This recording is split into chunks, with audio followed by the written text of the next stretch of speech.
Oke, ketemu lagi bersama saya Berry Kontraktor NBSI. Kali ini saya lagi eh, baru keluar rumah. Jadi saya akan membahas sesuai dengan yang saya infokan kemarin, proyek 1,9 M hingga hari ini, tanggal 14 ya, 14 Desember 2021, belum dibayar sampai sekarang. Oke, ikutin videonya.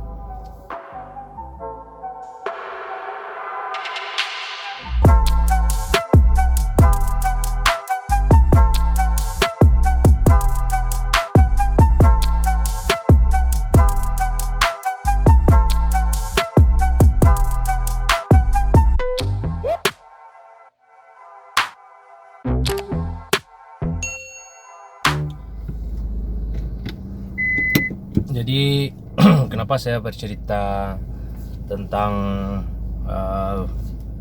proyek tersebut?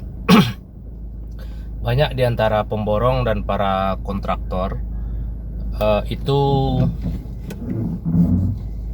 mereka takut, yang ditakutkan mereka itu seperti ini. Kalau seandainya mereka ditawarkan proyek, takut tidak dapat DP, kan gitu. Terus setelah DP dikasih, mereka takut progresnya lambat bayar gitu. Terus terkadang udah dibayar pun yang mereka takutkan, udah di progres pun telat bayar. Terus bahkan ada yang lama dalam pembayaran. Nah, itulah yang ditakutkan mereka gitu loh. Nah, di sini saya sedikit bercerita.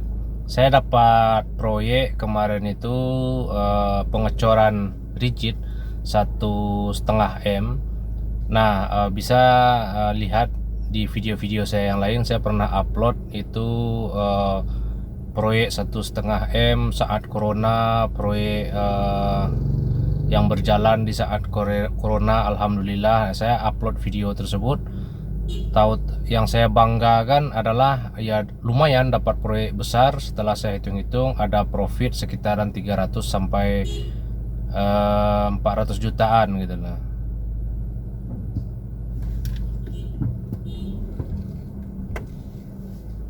Nah, setelah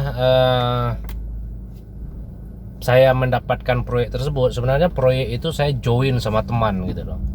Nah, saya telah membuat RAB-nya. Setelah membuat RAB-nya, dapatlah waktu itu 2M lebih. Akhirnya supaya proyek ini dapat, saya turunkan lagi. Ya nggak apa-apa lah, profitnya cuman 400 jutaan gitu. Tapi yang penting lancar gitu. Nah, setelah saya buat penawaran, akhirnya mereka menyetujui dengan catatan ya ada fee-nya lah, hampir 100 jutaan itu fee-nya gitu.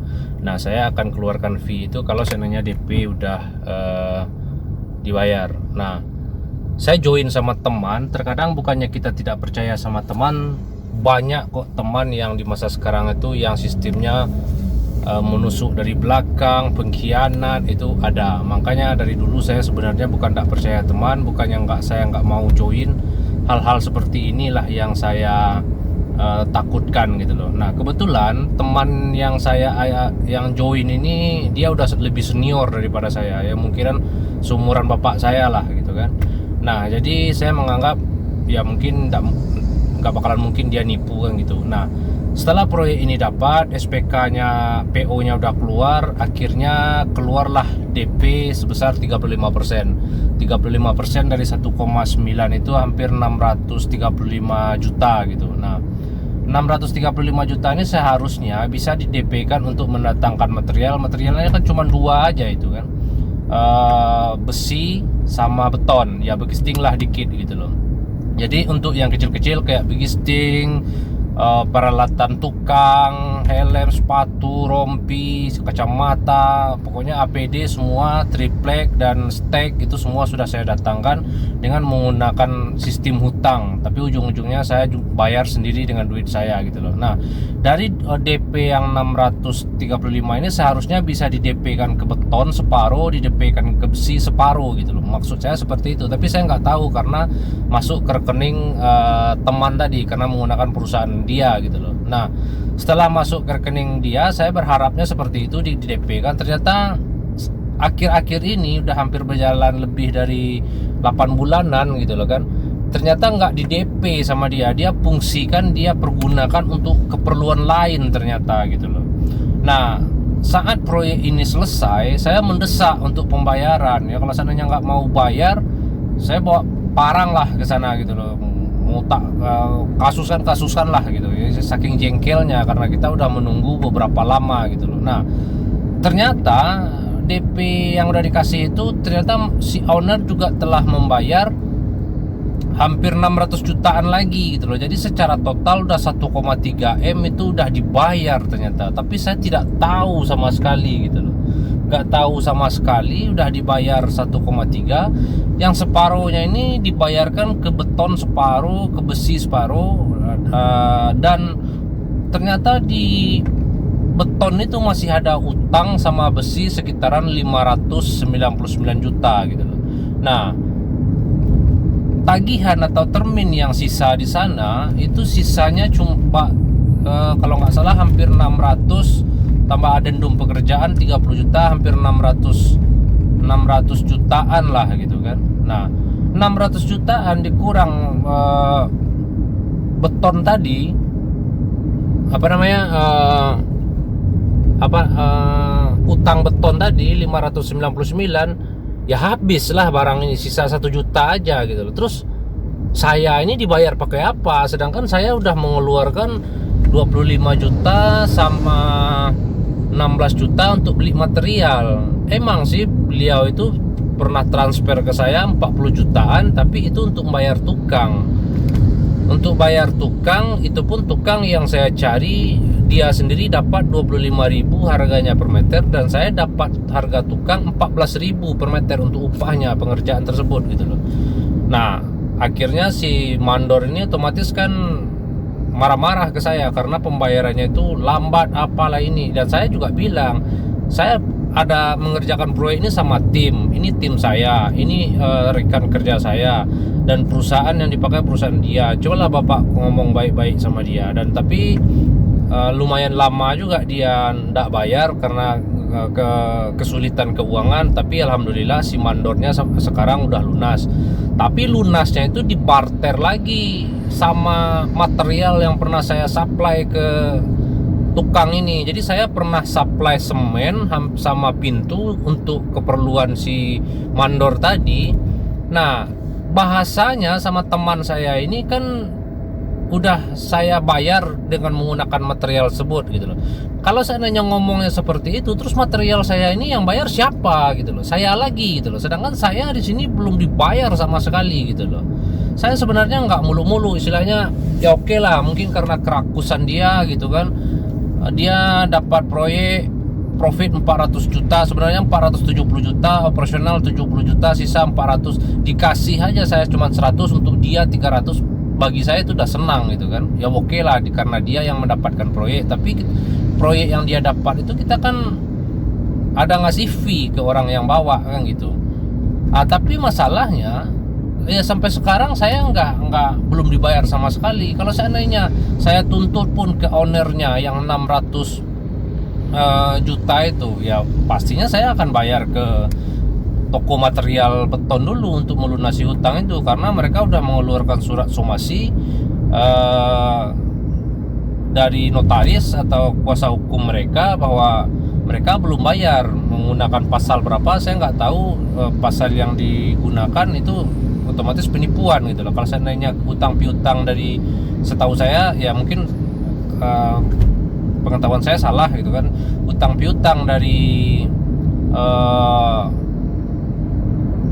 hutang piutang uang lah, itu sebenarnya nggak bisa dikasuskan karena itu perdata ya, ya saya kurang paham lah gitu kan. Cuman bisa dipakai pasal bahwa penggelapan uang atau penipuan, itu bisa dipakai pasal tersebut gitu loh.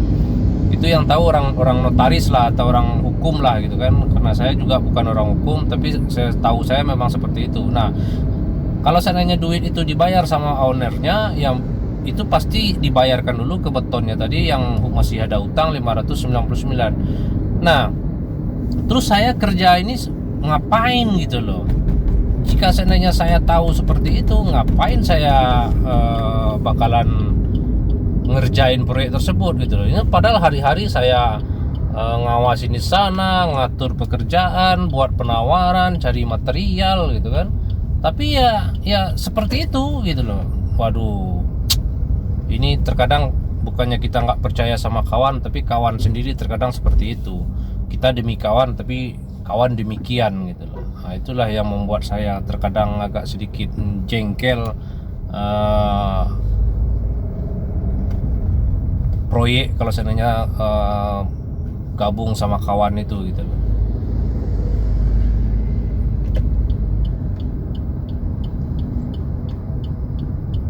Ini kawan untuk ngopi udah datang, kita ngopi dulu guys, nanti kita sambung lagi karena ndak fokus lagi untuk membahas masalah proyek ditipu ini. Ya mungkin sebagai pelajaran lah. Padahal waktu proyek itu dikerjakan, saya tanya, ini baik, minta dulu lah Pak DP-nya, ini apa segala macam.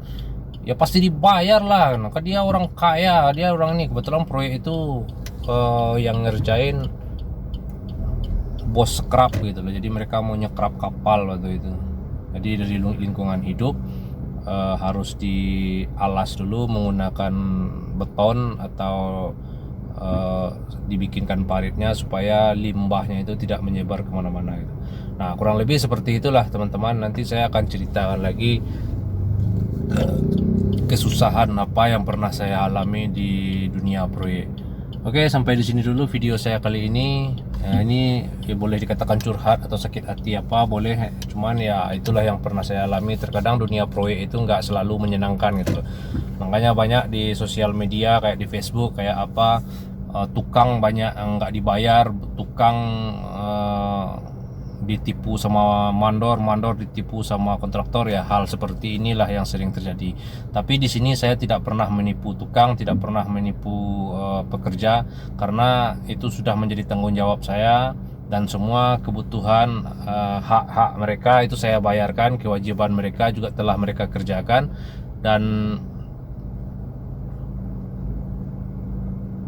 kewajiban mereka juga telah mereka kerjakan gitu kan. Nah sekarang ya tinggal kitanya aja lagi yang ya mudah-mudahan aja lah dibayar gitu lah. Oke, sampai di sini dulu guys, saya mau parkir dulu.